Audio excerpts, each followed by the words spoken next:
El caso de los antihipertensivos de Pfizer. Excesos en la hipertensión arterial. Peter Gottsche. Para frenar drásticamente el reembolso desmedido de nuevos fármacos y los daños que provocan es necesario que prioricemos el establecimiento de ensayos clínicos independientes. Uno de estos ensayos, el AYAT, que se realizó en 2002, demostró el poder de las complejas fuerzas neutralizadoras que existen en el ámbito médico-industrial. Este fue el mayor ensayo para la hipertensión arterial que se ha realizado 41 con 33.357 participantes, y tenía como objeto la comparación de 4 fármacos: la doxazosina, un bloqueador adrenérgico de Pfizer; el amlodipino, un bloqueador del canal del calcio, también de Pfizer; el lisinopril, un inhibidor de la enzima convertidora de la angiotensina, conocido por las siglas IECA, y la clortalidona, un diurético. El ensayo del grupo de la doxazosina se interrumpió prematuramente debido a que se hizo evidente que el fármaco era de calidad inferior. Sin embargo, Pfizer empezó una campaña de control de daños muy eficaz y consiguió que al año siguiente las ventas de este fármaco no se vieran afectadas. Cuando se presentó el estudio AYAT en un multitudinario congreso en California, Pfizer programó una excursión para ese día e invitó a todos los médicos con el fin de asegurarse de que nadie estuviera presente en la sala cuando se presentaran los resultados 77. En un comunicado de prensa, el American College of Cardiology instó a los médicos a dejar de usar la doxazosina, aunque al cabo de unas horas y debido a que Pfizer se puso en contacto con ellos, rectificaron y declararon que debían reexaminar su uso 77. Un consejo bastante desafortunado si tenemos en cuenta que recientemente se había demostrado que el fármaco era de calidad inferior, pero quizá tuvo algo que ver el hecho de que las donaciones de Pfizer a este centro superan el $500,000 anuales. El ensayo AYAT demostró que el mejor de los 4 fármacos estudiados era precisamente el más barato, el diurético. El presidente de la junta directiva de AYAT, Kurt Furberg, calculó que el uso del bloqueador del canal del calcio y del IECA, más caros, supondría un sobrecoste presupuestario de entre $10.000 millones y ningún beneficio para los pacientes. En algunos casos, incluso, supondría un riesgo mayor. El uso de fármacos de calidad inferior ha causado insuficiencia cardíaca a 40.000 pacientes de Estados Unidos, además de tener que pagar por ellos un precio 20 veces mayor que otros fármacos alternativos 78. Obviamente, los resultados provocaron una enorme controversia, y se publicaron infinidad de cartas y artículos cuyos autores no eran otros que los médicos, teóricamente, independientes contratados por la propia farmacéutica. Un artículo publicado en 2003 habla del otro fármaco del ensayo AYAT de Pfizer, el amlodipino, el fármaco para la hipertensión arterial más vendido en Noruega, a pesar de que su precio era 10 veces superior al de un diurético y de que no existían pruebas de que tuviera un efecto preventivo en las enfermedades cardíacas 79. Si los médicos hubieran recetado diuréticos en lugar de este fármaco, en Alemania, el Reino Unido y Estados Unidos se hubieran ahorrado $750 millones anuales 80. En 1996 el amlodipino fue el fármaco más anunciado en el New England Journal of Medicine, mientras que no apareció ni un solo anuncio de diuréticos 32. Huelga decir que el ensayo AYAT no fue publicado en esta revista, sino en JAMA. En 2009 se publicó un artículo en el que se revelaba que la diferencia de precios entre el IECA más barato y el más caro era de un factor 30, y que si se hubiera usado el más barato Dinamarca se habría ahorrado 40 millones anuales 81. La solución al problema parece evidente: el reembolso desmedido de nuevos fármacos y los daños que provocan. Es necesario que prioricemos el establecimiento de ensayos clínicos independientes. Uno de estos ensayos, el AYAT, que se realizó en 2002, demostró el poder de las complejas fuerzas neutralizadoras que existen en el ámbito médico-industrial. Este fue el mayor ensayo para la hipertensión arterial que se ha realizado 41 con 33.357 participantes, y tenía como objeto la comparación de 4 fármacos: la doxazosina, un bloqueador adrenérgico de Pfizer; el amlodipino, un bloqueador del canal del calcio, también de Pfizer; el lisinopril, un inhibidor de la enzima convertidora de la angiotensina, conocido por las siglas IECA, y la clortalidona, un diurético. El ensayo del grupo de la doxazosina se interrumpió prematuramente debido a que se hizo evidente que el fármaco era de calidad inferior.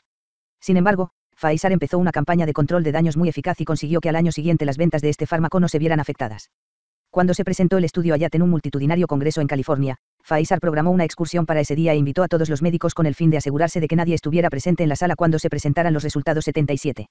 En un comunicado de prensa, el American College of Cardiology instó a los médicos a dejar de usar la doxazosina, aunque al cabo de unas horas y debido a que Pfizer se puso en contacto con ellos, rectificaron y declararon que debían reexaminar su uso 77. Un consejo bastante desafortunado si tenemos en cuenta que recientemente se había demostrado que el fármaco era de calidad inferior, pero quizá tuvo algo que ver el hecho de que las donaciones de Pfizer a este centro superan el $500,000 anuales.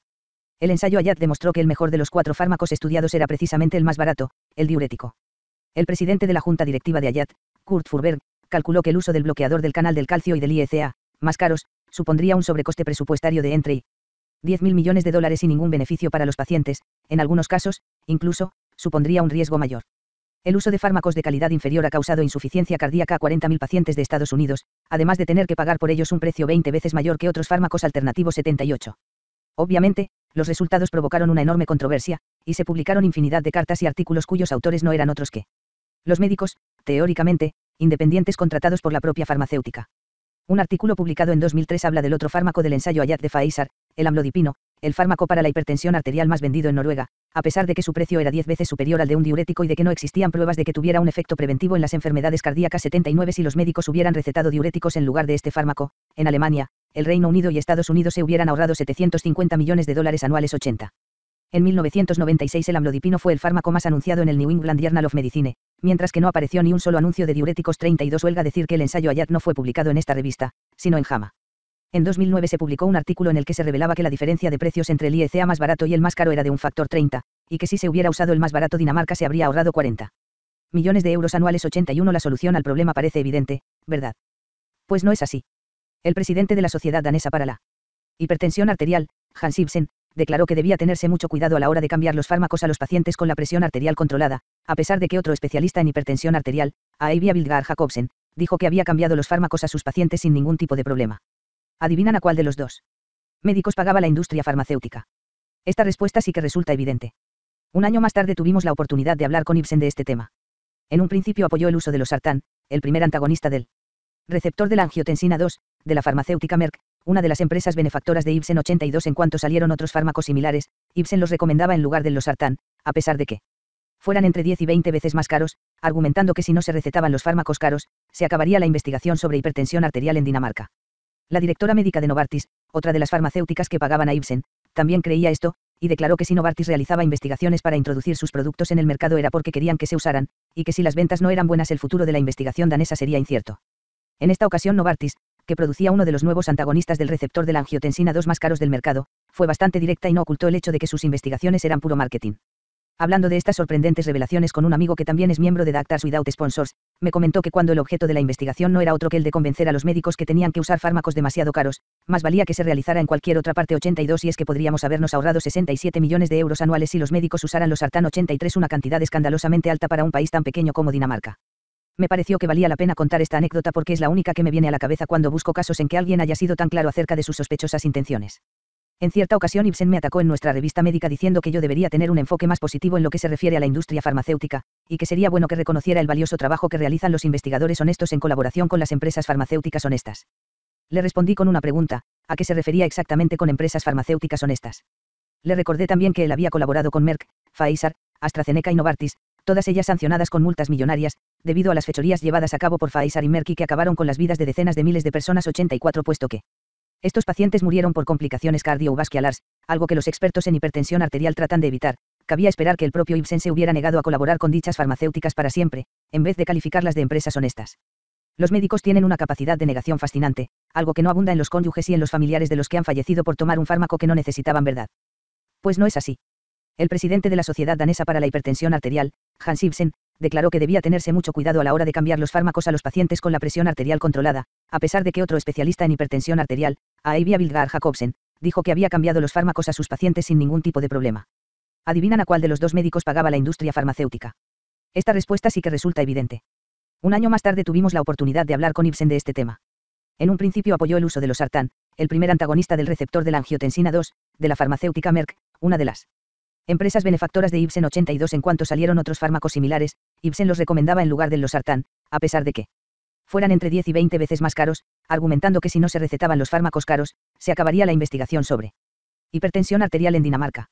La directora médica de Novartis, otra de las farmacéuticas que pagaban a Ibsen, también creía esto, y declaró que si Novartis realizaba investigaciones para introducir sus productos en el mercado era porque querían que se usaran, y que si las ventas no eran buenas el futuro de la investigación danesa sería incierto.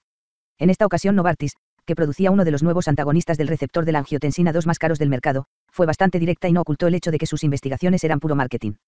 Hablando de estas sorprendentes revelaciones con un amigo que también es miembro de Doctors Without Sponsors, me comentó que cuando el objeto de la investigación no era otro que el de convencer a los médicos que tenían que usar fármacos demasiado caros, más valía que se realizara en cualquier otra parte. 82 Y es que podríamos habernos ahorrado 67 millones de euros anuales si los médicos usaran losartán. 83 Una cantidad escandalosamente alta para un país tan pequeño como Dinamarca.